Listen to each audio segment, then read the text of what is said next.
Hello, hello, and welcome back to Journey of a Fearless Female. I'm your host, Paola Rosser, and this week my guest is Dani Kenney. She is an international life and business coach and certified practitioner of NLP, EFT, time techniques, and clinical hypnotherapy. She is dedicated to helping female entrepreneurs master their energy and their mindset so they can make more money, make a bigger impact, and create a life they are obsessed with. She has over 10 years of experience in high-level business management, leadership, and coaching. She has coached and led workshops for women all over the world. When she's not busy helping entrepreneurs create the life and business of their dreams, she enjoys playing and going on adventures with her husband and her 3 children. I'm so excited to have Dani on the podcast. Everybody, please welcome Dani. Hi. Hi. Oh my gosh. Thank you so much. It's so fun to get to hear you say all those things because it's like this pinch me moment. Like, is that really my life? And yeah, it totally is. So tell us about your journey. Where did it all begin? Where did it all begin? So, I mean, it's so interesting because when we think about our journey and our life, depending on the context, there's so many places we can begin. But Mm-hmm. for the purpose of this conversation and how you and I have recently connected and just fallen in love, it really does feel like my journey into entrepreneurship is where I like to begin. And Okay. it is and it isn't about entrepreneurship, but I like to start there because I say that entrepreneurship, a mentor of mine once said that entrepreneurship is one of the greatest spiritual journeys you could ever go on, because as an entrepreneur, you are going to learn more about yourself, about other people, about the world, about life, about love, about purpose, about money.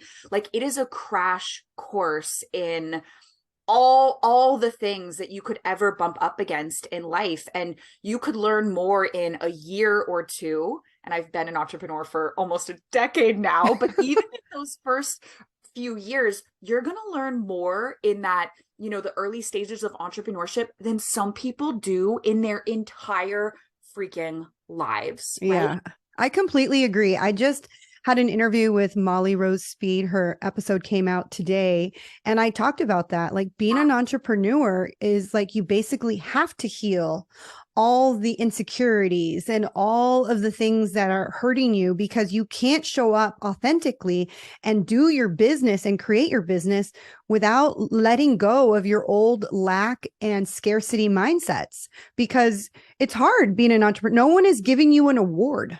No one is saying, hey, you're doing a really good job, or hey, so happy that you closed that client. Like, you have to be your own cheerleader. And if you don't love yourself enough, or you don't believe in yourself enough, it's a hard. I'm on year 3. So I hear you loud and clear. Like, it has been a roller coaster of emotions. I literally was crying in my car this morning, wanting to just throw the towel out and be like, I'm done. I don't want to do this. I'll just do something else, because it is hard.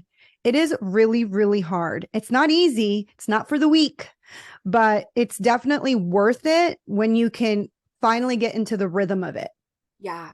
Yeah, absolutely. And so, for anybody in your community who might not be an entrepreneur or doesn't have the desire to be an entrepreneur, I want to say, it's like, keep listening, because this is a part of my journey, but really my journey is a story about self-discovery. And there's so Mm-hmm. many ways to go on that journey. My story is a journey about realizing what's most important and getting really clear about, what that is, and then having the courage to go after that. And for me, that path looked like entrepreneurship. For a lot of other people, that might look a little bit different, but self-mastery and self-discovery is really at the core of this. And I think that those are 2 important themes for everybody. And I think anybody listening could see themselves in, the conversation that you and I get to have together today. Yeah. So tell us, what were you doing before you became an entrepreneur? Yeah, absolutely. So the funny thing is, I had what I thought was my dream job.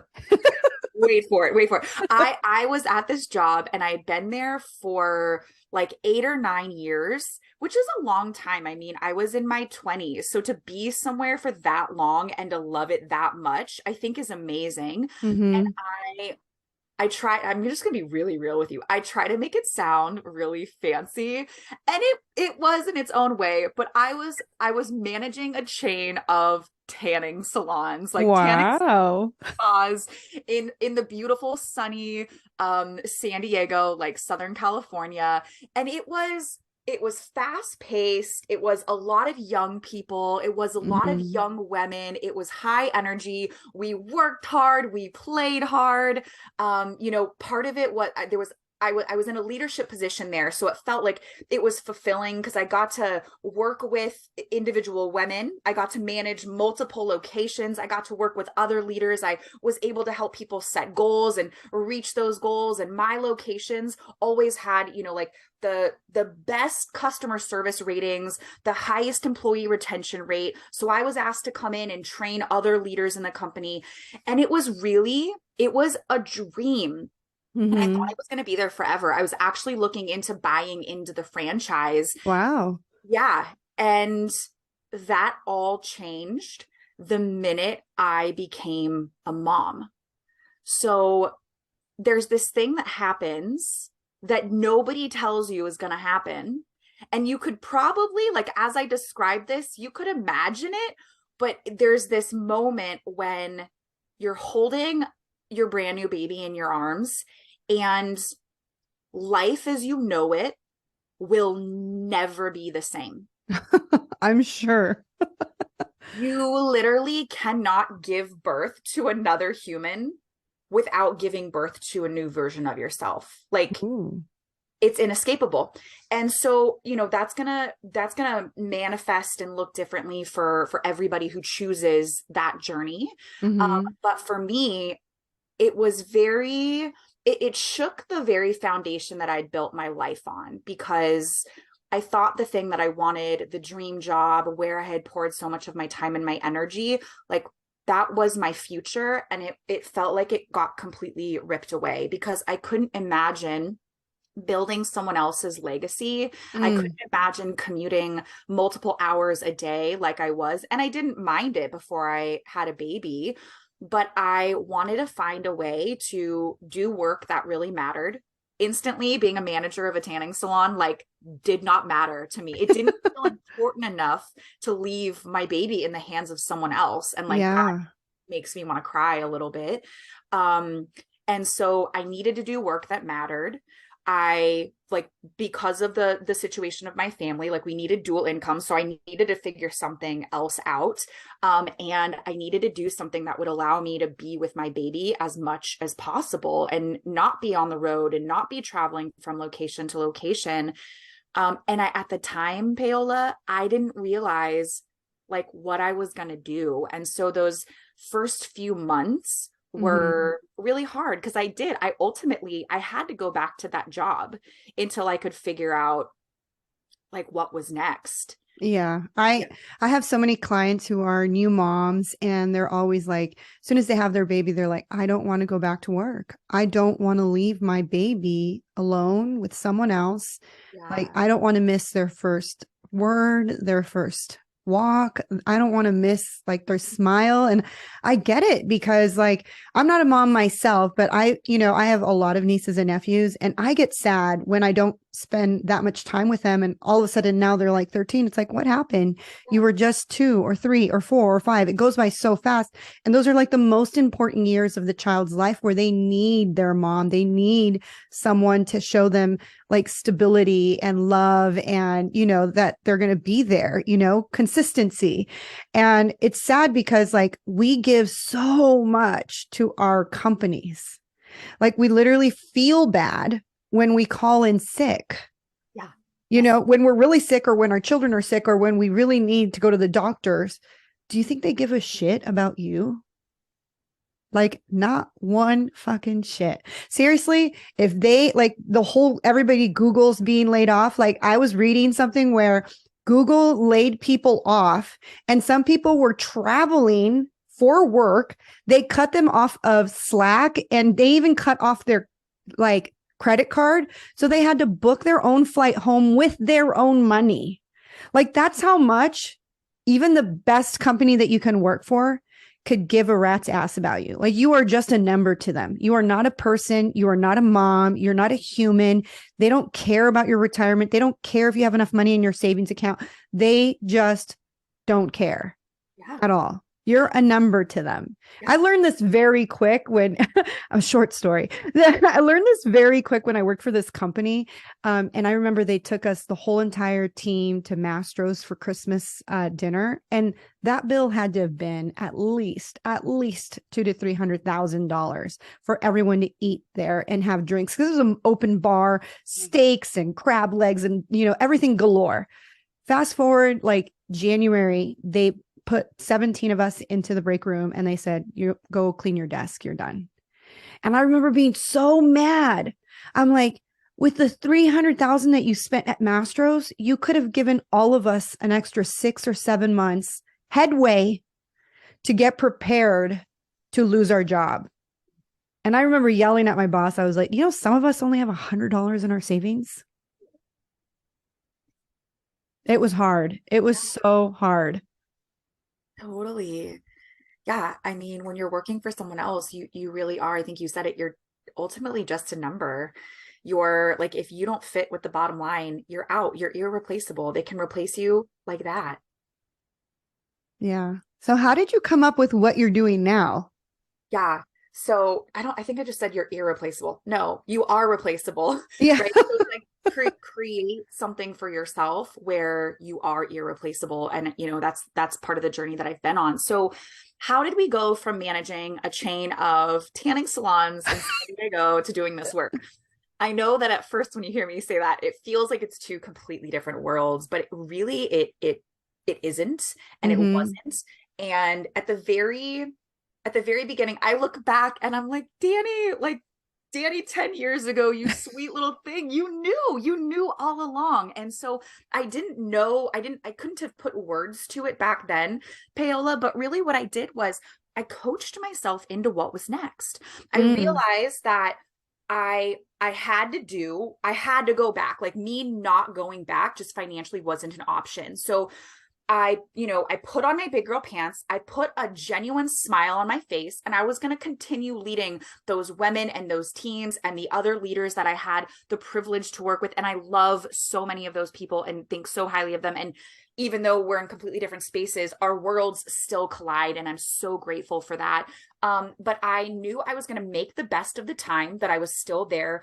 But in my heart, I knew I had to come up with a plan, but I didn't really know, like, okay, if not this, then what else? And I didn't have an answer immediately. So what I did was, and I would highly recommend if anybody listening, like if you're in a space of transition or you're in a season of life, of career, inside of a relationship, and you're like, this isn't it.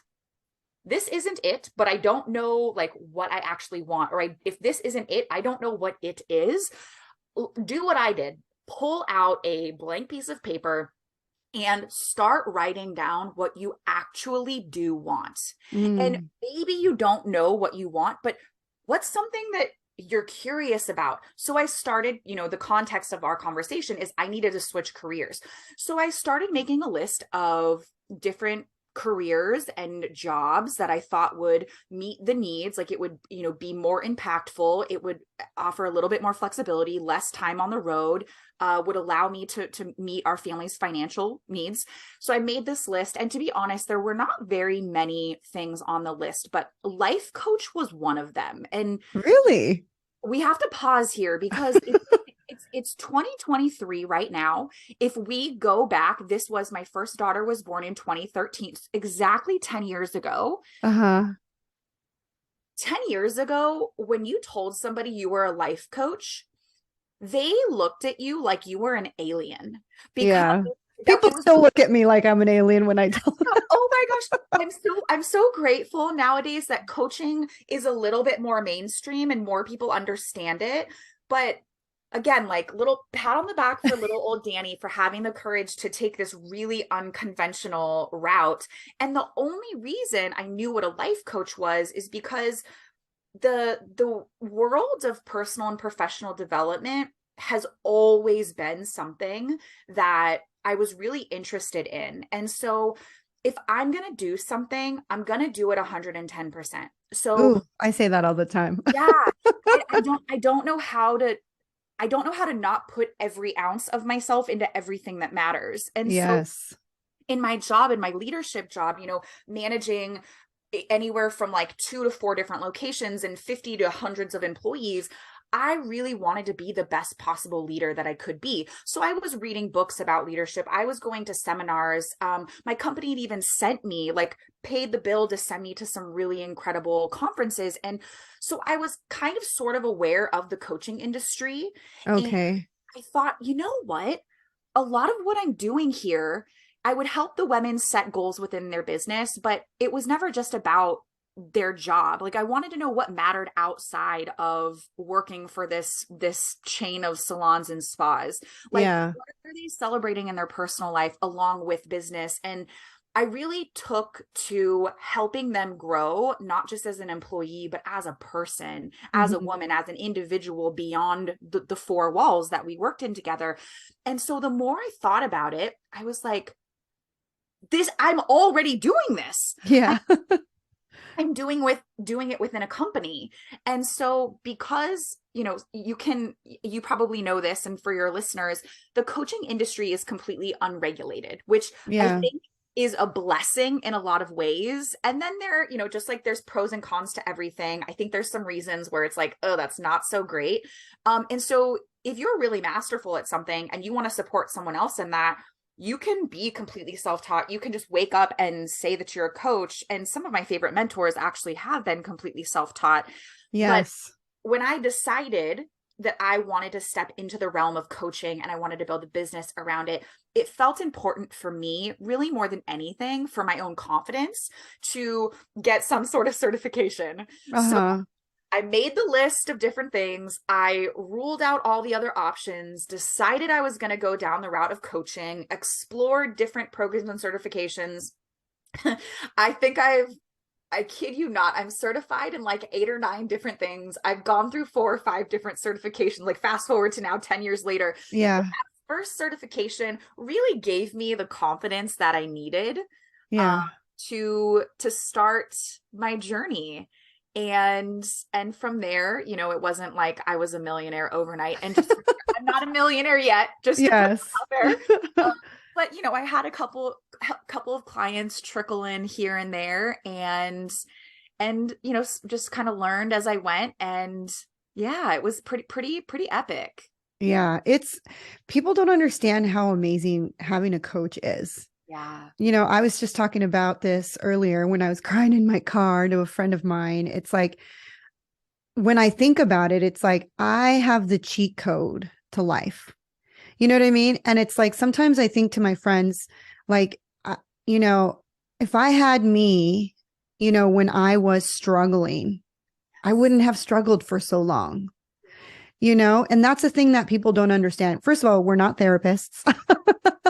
We're not certified or trained to be your therapist. We're certified to help you look forward and towards your future and have goals and desires and to like expand.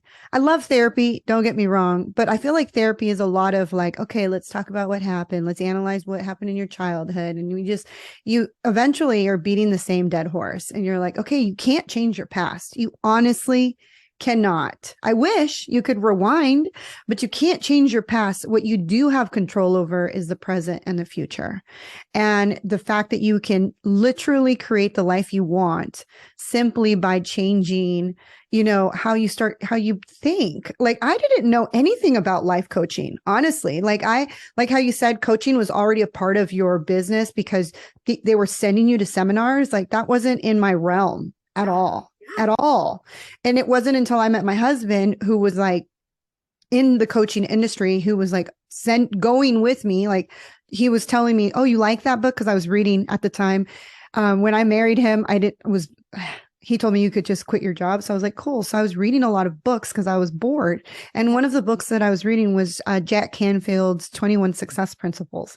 And he Yeah. looked at me and he goes, you like Jack Canfield? And I was like, sure, I guess. He's real. I love this book. I wish I would have had this book in high school. And he goes, let's go see him live. What? I didn't even know there was a thing. Like people go and talk like, and then from then on, I have seen Jack Canfield, I've seen Oprah, I've seen Eckhart Tolle, I've seen all these people. And I'm like, this is a thing. Like Yes. I just went to go see Esther Hicks and there was 5,000 people in the room. And I'm like, people actually, and it's all walks of life. Yeah. All walks of life. And it's like, I wasn't aware of this ever. Like my sisters who are all teachers, God bless their hearts, because I can't even imagine being a teacher, 30 kids, but like they never read books outside of the books that were assigned to you ever. And even when, like, I remember I was trying to read Something Blue, it's just some like novel for young teens. And my sister was like, you read books outside of school? I never read anything that's not assigned to me. And like really made me feel like I was like, doing something wrong for reading something outside of what was assigned to me at school. Yeah, totally. And so it's like a totally different mindset. And people don't understand that there's so many of us who still believe we'll just figure it out on our own. We did. I did. Cool. That's great for you. But if I could find someone who has the cheat code and can get there faster, why not? Why wait until I'm in my 40s. Why wait till you're in your 40s until you figured it out? If I was in my 20s, I kid you not, I would not be spending all the time in Vegas partying on tabletops like I was. I wish I would have like been more conscious of what was really out there, Yeah. Yeah, 1,000%. And I think that there's something I want to touch on. I know that you and I met recently and there was like this instant connection and we're like kind of getting to know each other's backgrounds. And I want to speak to something really quick to you and everybody listening. Also, I think that there's this thing that happens when we're listening to a podcast or we see somebody on stage or we read a book and their life just sounds so great. Right. And for a minute, I don't want to downplay. And it is, I call myself a heart-centered entrepreneur and I work with other heart-centered women. And I think that there can be this piece where we value being humble and really like not having the focus on ourselves. And when you're an entrepreneur, that's hard because people got to know who you are. Right. Yeah. So just there's this moment, I have these moments where I pause and I look around and I live in this beautiful home and my business and all of my hard work bought me my dreamy car. My husband and I this year will be celebrating 13 years of marriage, which don't let me fool you. That marriage is not a walk in the park. Like we have had our stuff, but I am more madly in love with this human and more certain that like God gave me the right person to do life with. I have 3 beautiful, healthy children, and I have a business that allows me to do work that literally feels like magic. Like that's the only way I can describe it. The time that I get to be with my people and when I get to be with like soul sisters and mastermind sisters like Paola, and I figured out how to generate multiple 6 figures year after year. It wasn't always this way though. Yeah. When I think about like as a little girl, the reason I was interested in personal professional development, like I wouldn't play with my kid, with my friends when I was a kid at recess. I would sit at the lunch table and I would watch people. Like I remember being 7 or 8 years old, which is a trip because that's how old my older daughters are. And what was going on at home was really hard and really painful. My mom is my best friend in the whole wide world. And she was a really hardworking single mom. And I'm not sure where this came from, but she would find herself in these very, very toxic relationships. Like, I'm having like a visceral response as I'm sharing this. Lots of abuse, mental, physical, emotional, some of which I would be forced to watch. Drugs, alcohol, lots of addiction. And from a really young age, I remember thinking, I don't know how I knew this, but I remember being in these situations and thinking like, this isn't how it's supposed to be. Like, Yes. my mantra ever since I was a little girl is there's got to be something different. There's got to be a better way. Oh, I just love that you said that because I used to think the same thing. I remember just growing up in an abusive home where, and even today, oh my gosh, I have to share a whole nother story, but I remember like sitting outside of my house and staring up to like we had on the side of our house like a trellis where like ivy was growing and you could see the sun through the panels, and I would just stare and just talk to God and be like, I know this isn't how it's supposed to be. It shouldn't feel this way, where it just always felt chaotic. It always felt like you had to be hyper vigilant of what was to come. Yeah. You Yeah. know? And that feeling of like, this isn't the way life is supposed to feel. Yeah. And isn't it interesting, Paola, how Oh, we were that little? I mean, I love and that. we could feel that because kids know that it wasn't supposed to be that way. Yeah. Yeah. So because of what was going on in like the majority of elementary school, like kindergarten through like almost high school, it was like on and off. And I didn't dare tell a soul. Nobody knew. None of my friends, nobody else in my family. Later on, when it came out how bad things were, like my family was shocked. Yeah. But I just, because of that, I took an interest in understanding like why people were the way they were. Oh, me too, girl. Me too.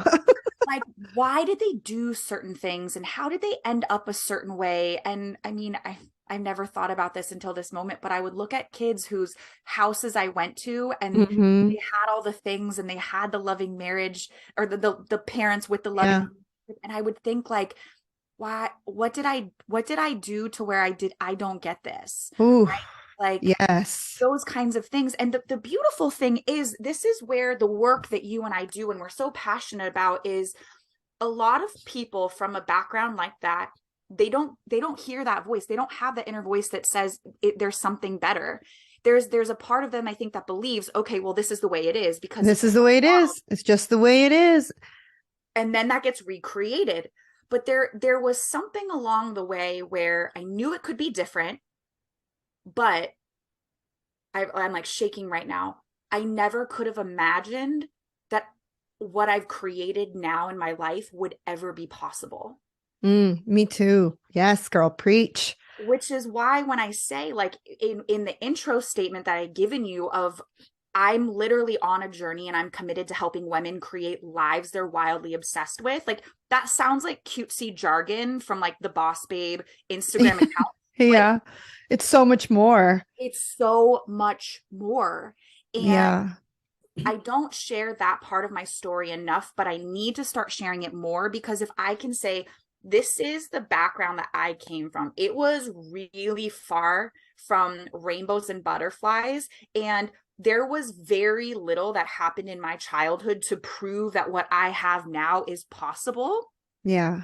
But I kept kind of following that voice and following the light. And every time that I had a choice, because things could have ended up very differently for you and I know a lot of other people who have a similar story to mine.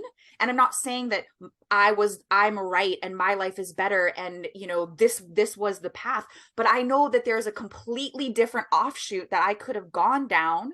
Mm-hmm. And I consciously chose things that I sense would lead me to that something feeling. Yeah. The feeling of feeling whole and complete and loved and fulfilled and all the things that we hoped and wished for as children, but we couldn't figure out why it wasn't working for us, you know? And I totally get that.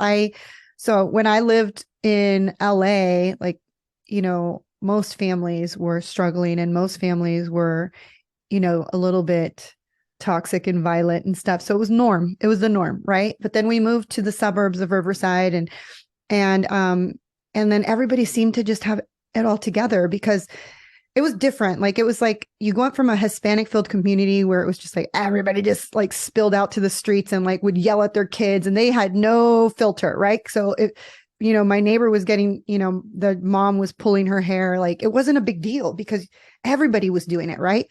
But I feel like when we moved to the suburbs, everything was done behind closed doors. So we didn't have, because it's funny, because I had a lot of friends that I looked at and was like, you had the perfect mom and you had the best childhood. And they're like, you didn't know what was going on behind closed doors, because it was a whole different type of, the way people grew up back then. And we didn't have social media. Nobody was sharing what was going on in their lives. Nobody was like, hey, I'm being physically or emotionally abused, or this is going on. Like, nobody shared. Everybody just went to school and, like you said, you just kept it to yourself. You didn't want anyone to know what was really going on, and it's crazy because now I think about it and I'm like, we survived like the craziest shit. And you're right. It could have gone a different way. The first time I ever went to a therapy session, I remember crying and bawling my eyes out, telling her all the things. And she stopped me in the middle and she goes, okay, but what's wrong with you? And I'm like, did you not just pay attention, lady? And she was like, but you're not on drugs. You're not an alcoholic. You're not a prostitute. You don't cut yourself. You're not hurting yourself or others. What is wrong with you? And I was like, did you not hear? Like, I remember leaving there feeling like I just paid her $100 for nothing, And I just was like feeling so like left kind of still wounded and open. And it wasn't until like my journey of realization and going through my own self-help and personal development that I realized she was right. I had the choice, and I could have, because when we're dysregulated and we're not in alignment with our heart, mind, and soul, like, we reach out for things, you reach out for drugs, alcohol, sex, clothes, shoes. And if you Find love the this obsession, episode, there's make someone sure out you there hit doing subscribe. it, right? Share it Because with your they're friends trying to and find leave a that review. feeling I of read wholeness. every single review, and I truly And appreciate I mean, I the did time it you all. spend writing it. I even went to church 3 times a week for a while. Like, I was like, I'm just going to be, I think I said the Lord's Prayer about 10, 15 times. And I'm like, how come it doesn't feel any different? I called, I knocked on the door. Jesus didn't enter my heart. Like, what is going on? And it wasn't until I really started reading more books, attending conferences, and the more I did that, the more I felt like more people need to hear this. And people could say like, oh, there's so many life coaches, but people are going to resonate with Dani, and people are going to resonate with me. People are going to resonate with Tony Robbins or Jack Canfield or Oprah. I mean, there's a reason why we need to continue as light workers, as the collective consciousness, to continue to uplift people always, and to show them the light. Like, I write every day in my journal. It's like, what is your intention? What is your intention? And it's always like to show people how to get out of the darkness and to show them the light. And the light for me is God, Jesus, the divine, the great I am, source, the infinite intelligence, the dude, whatever you want to call it, because it has, a sense of humor. But at the same time, it's like we create our own personal hell with our own insecurities, with our own negative thought process, with our own trauma. We repeat it over and over in our head. And I know this, Dani, because I fucking did it for 20 years. Yeah. For 20 years. I played the blame game. I pointed fingers. It's because I didn't have this and I didn't have that. It's because I'm Mexican. It's because my name is this. It's because of all these things. Like, I played the blame game for so many years, and I did it all. Like alcohol, drugs, sex. I did it all because I was trying to self-regulate, and I didn't know how. Yeah. I didn't know how. Those tools are not taught in school. Maybe they are now, which actually a couple of people show me videos of like, oh, look at my kid is learning how to meditate, which is incredible. Yeah. But then it wasn't a huge thing. Yeah. It wasn't really like thought of, or especially in my community of being Mexican, and people still don't go to therapy. People still think like, I don't need to go to therapy. Why do people need to know my family secrets? Mm-hmm. Nobody needs to know. Yeah. Well, those family secrets affected me for the rest of my freaking life. So yeah, somebody needs to know, because if nobody else is going to talk about this huge elephant in the room, and like, I'm going to do it. Yeah. Like, I'm going to be the generational, curse breaker, or whatever you want to call it. I am going to be that person that says no more. That's Absolutely. enough. The toxicity, the trauma, the pain, it stops with me. Like, Yeah. I am not going to continue the same stuff because, like you said earlier, it was like, it's just the way it is. Yeah. This is just the way it is, you know? And which reminds me of, this is the story I was going to tell you, is Joe Rogan, who I absolutely love and adore. He, I guess, like an old podcast, he would talk about his dad being abusive and like hitting kids and his mom. And he and his brother, or the half brother, half sister, the dad, did a video on TikTok, and they were like, you know, spend one-on-one time with me, Joe, like just calling out Joe Rogan. And it's the most vile video. Like, even in the comments, people are like, you guys recorded that and then posted it and thought that that was good. Like a good idea. Yeah, No. almost every single person in the comments were saying red flags. Of course, Joe doesn't want to hang out with, you know, this shows that you guys have done no inner work. Yeah. This shows that what Joe was talking about was the truth. You Yeah. could smell toxicity in just the voices of, like, I mean, all these comments. It's incredible to see, you know, how people are waking up to seeing, like, you know, the toxicity of people and seeing that, like, he's like, because I guess he called his dad a psychotic Italian. He goes, I'm not a psychotic Italian. And everybody in the comments is like, calling the kettle black. Like, do you not see yourself? Yeah. It is pretty crazy. And that's just like how some of like my family members have, you know, when I'm trying to talk to them, this is my reality. Yes. This is Yes. how I feel. Oh no, what are you talking about? Blah, blah. You know, and you just get met with this like defensiveness. And it's like, why can't you just meet me with like, I'm sorry that that was your reality. And I'm sorry that that's how you felt.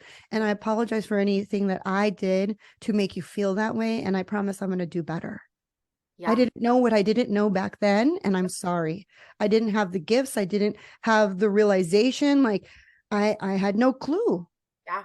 you know, because that's one thing that I feel like as human beings, we're not given a class on how to be a parent, which is weird because we have to take a driver's license. We have to, you get certified to be a life coach. You get certified to be a nurse. You have to go to school to be a lawyer. But to be a parent, there's no certification. Yeah. There's no like, hey, did you know that from 0 to 7 is when your baby's brain is like taking in the most information? And this is the time when you need to give that child like love, consistency, certainty, a safe space, teach them how to regulate their emotions without like losing your patience and spanking them, pulling their hair, scratching them, smacking them across the face. Like, that doesn't work anymore.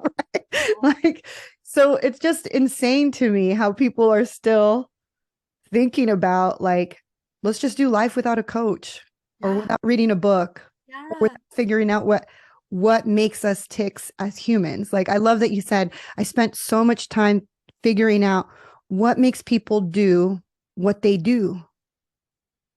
Yeah. So interesting. And part of what you're talking about here is one of my favorite concepts that I didn't quite understand until like the coaching industry. And I was leading a workshop for a group of like 24 women in real life, which doesn't happen as I want to do more of that, but like COVID cut that out. So it was I know. so fun over this past weekend. And I was talking about this concept of taking radical responsibility.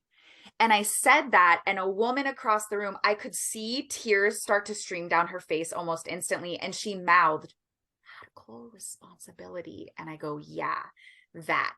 And so that's part of what you're talking about, Paola, is we can be on autopilot. We can keep recreating the same shit that is not working from our past and spend our life doing that, which no thank you, like Mm-mm. I don't want any part of that. And some people are okay with that, and I actually don't even think that some people are okay with that. I just think that many people don't know that they have another choice. Yes. You don't know what you don't know, which is like why what we do is so powerful, because we get to be like, one of my greatest wishes, and you were saying something like this too, for yourself, the term I use is dear God, let me be a possibility portal. Let another Mm. woman look at me and look at my life and not say, oh, I want to be Dani and I want what she has, but look at Dani and say, if Dani was able to create whatever the hell she wants, then that means I certainly can create whatever I want also. That's, you know, one of the things that I'm so passionate about for others. And I see that for you also as being this possibility portal. But there comes this moment where you get to decide. And guess what? Life is going to still hand you things that you don't want. You know, I think this is going to Mm-hmm. go on YouTube, so our podcast listeners can't see my big book, my big book. But yes, I believe in the power of our thoughts and our emotions and our beliefs that Mm-hmm. I am a powerful creator of my reality. And also, I broke my foot a couple Yeah. weeks ago, and with a 10-month-old baby, that really sucks. I wouldn't wish that upon anybody, but it's not like, oh, well, poor me, this sucks. It's okay, well, this thing happened. Who am I going to be? What am I Yeah. going to choose to do with this situation? And that's a small but silly example, but it's a real life example for me. And so there's something powerful that happens the moment that you decide to take radical responsibility for your life and your future, especially when that looks like breaking the generational curses and Mm-hmm. saying the things that happened with my mother and her mother and her mother and her mother, or, you know, father, that is not, that stops with me. The buck stops here, and we're choosing something different, and we're writing a new future. I'm writing a new future for myself, and in doing that, I'm writing a new future and a new legacy for everyone who comes after me. Yeah, And I think there's absolutely. something so powerful, and that can be hard for people to reconcile when it's like, well, when there was abuse and addiction and trauma and hurt, well, Dani, well, Paola, how do you choose something different? That is where acceptance and what you were saying, you know, this trust and forgiveness, which is really difficult sometimes, Yes. that the people in your past, they did the best they could at the time with what they knew, even if it was terrible, Yeah. even if, you know, pieces of who you were and your belief in yourself and your confidence and your worth were sacrificed as a result. I would hope for most people, we can say that that wasn't the intention of Mm-hmm. those who were raising us. I do know that there is a portion of the population whose parents just may be terrible, and that was the Yeah. intention. But I want to say for the majority of us, that was so weird. I just felt this like gust. Ooh. There's this insane gust of cool air that is like blowing my back really hard, and there's no air filter and there's no window. This is so crazy to me. Sorry. I'm like, what's going on? But yeah, I think that there's that component, and that acceptance, that forgiveness, and the choosing radical responsibility. For some people that can happen in an instant. Like I would love to know that there's somebody listening right now, and that's what they're choosing in this moment, and forever after this moment, from listening to this and getting to be a part of this conversation, the entire trajectory of their life is completely different. And for other people, the acceptance and the forgiveness and the radical responsibility might be a journey that takes a Yeah. little It longer. takes a while. Yeah. And like, what I love about what we do, like I said earlier, it's a cheat code because there's so much free information out there. There is. I mean, Yeah. this is going to be on YouTube. You could easily click off this video and go on to something else and get more and more information. But to have someone to guide you through the process. And that's the thing. It's like, if you are listening to this and you're like, okay, I'm ready to take radical responsibility because at this point in my life, I'm not going to be carrying this trauma or this generational curse to my daughter, to my son, or to their children and their children, because it really does carry on in our genes. Our body keeps score. There's a reason why that book's popular. Trauma is stored in our cells, and we pass it on from generation to generation to generation. And if you're the one that wants to just, that's it, it stops with me. My daughter is not going to deal with what I dealt with. My son is not going to accept this kind of behavior. And you're like, okay, I'm just going to consume all the things by myself because I don't want to spend money or invest in myself. I kid you not. The money that you're investing in a coach is more return on your investment than the money you're going to spend on their college education. Yeah. I kid you not, because I spent a lot of money on my college degree and it is sitting in a box in the garage collecting dust. And with the world the way it is today, knowledge is power. It is, but action is even more powerful. So you can consume all the knowledge, but if you're not taking action and actually moving forward and having someone as a coach or a mentor holding you accountable to make sure you're actually implementing all the things you're learning Yeah. and reflecting back to you, hey, Paola, this is where you need to like work more on, or, you think that because I've been doing this on my own, but I've also hired coaches too. Like I have a coach right now. This is how Dani and I met. We both have the same coach.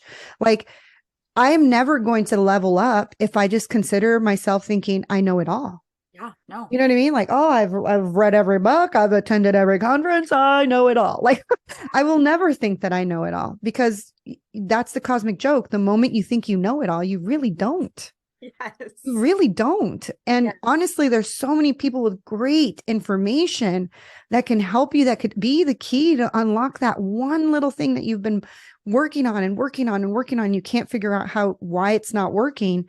A coach and a mentor can be your cheat code Mm, to yeah. get you to that other place. I'll never forget. Amen. It like snaps to all of this. I think some people think, oh, I can't hire a coach because it's too expensive, so I'll just figure it out on my own. Mm-hmm. And I know that I have gone through seasons of feeling that, but it was the first like 3 years of my business. I was gaining a little bit of traction, but I was also feeling like deeply frustrated because I knew I wasn't nearly where I could be, and I knew that I was just scratching the surface of what was possible. And I was exploring hiring. It was this married couple. I love them so much. They're my first mentors, and they have this program that they take you through. And I remember they presented their offer and the price, and my human brain, my ego said, you can't afford this. Like, you Mm. can't afford this. Then the voice of God came through and said, you can't afford not to do this. Mm. And in that instant, I realized if I didn't do that, I would spend 10 times as long, the amount of time and the amount of energy trying to figure it out on my own.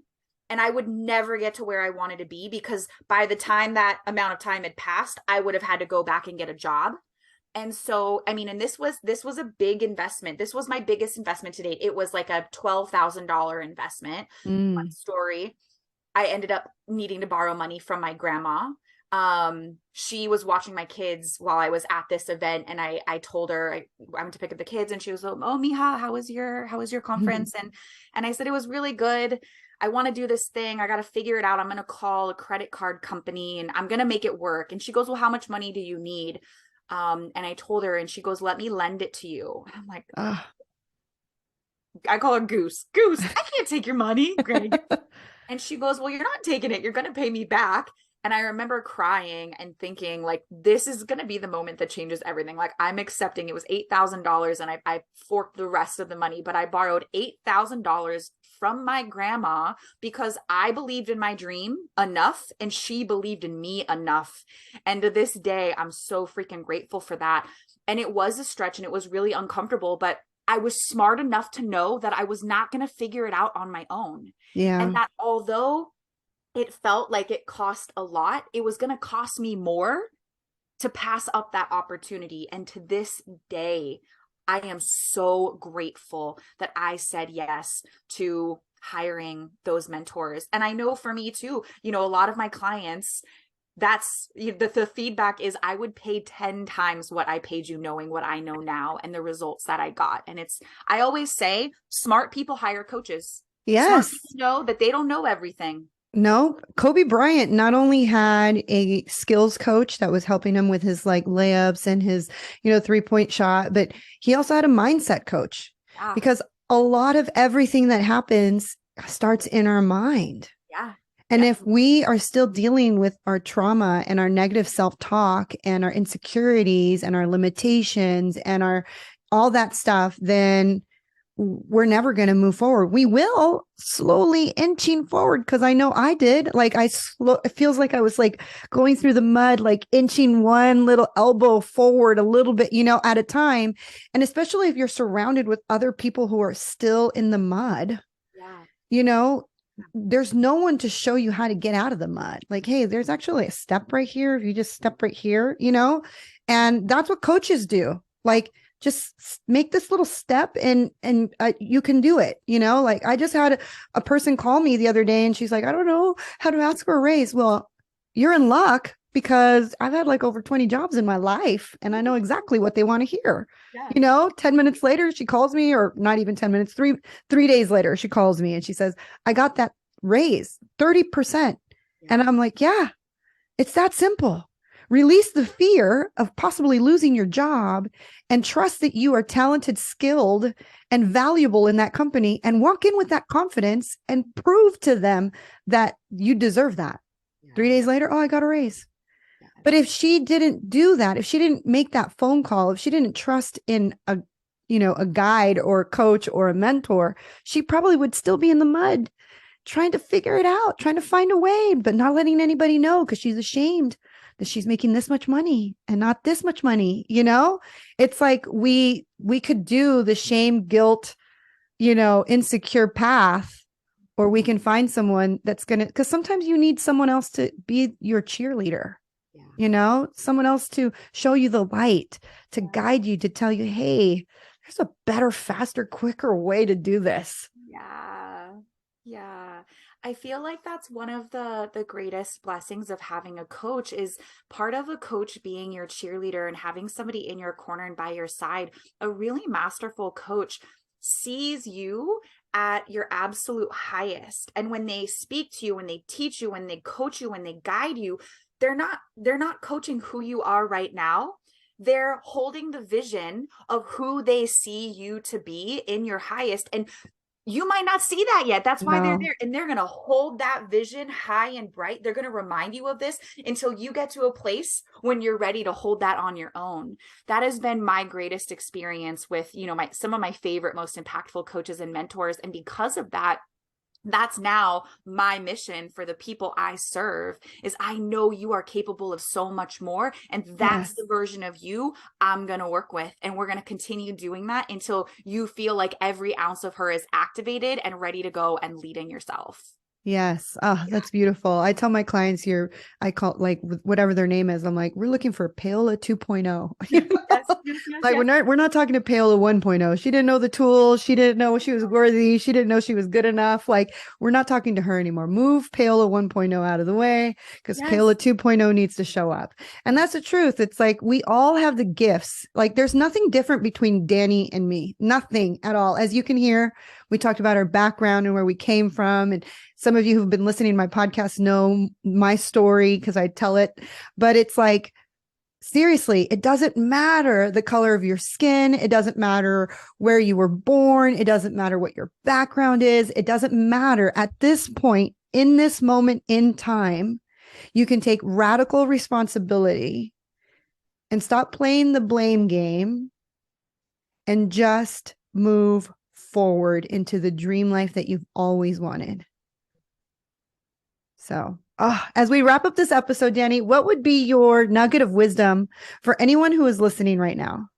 Oh my gosh, there's so many things I want to share, but there was one thing that was coming through. So I think often when it comes to personal and professional development and coaching, there is this constant need and desire. And we were just talking about it. So that's why I want to end on this note of like, how can I be better? How can I be more? How can I prove? What's the next thing? And I think being hungry and like wanting to be the best version of yourself is a beautiful thing.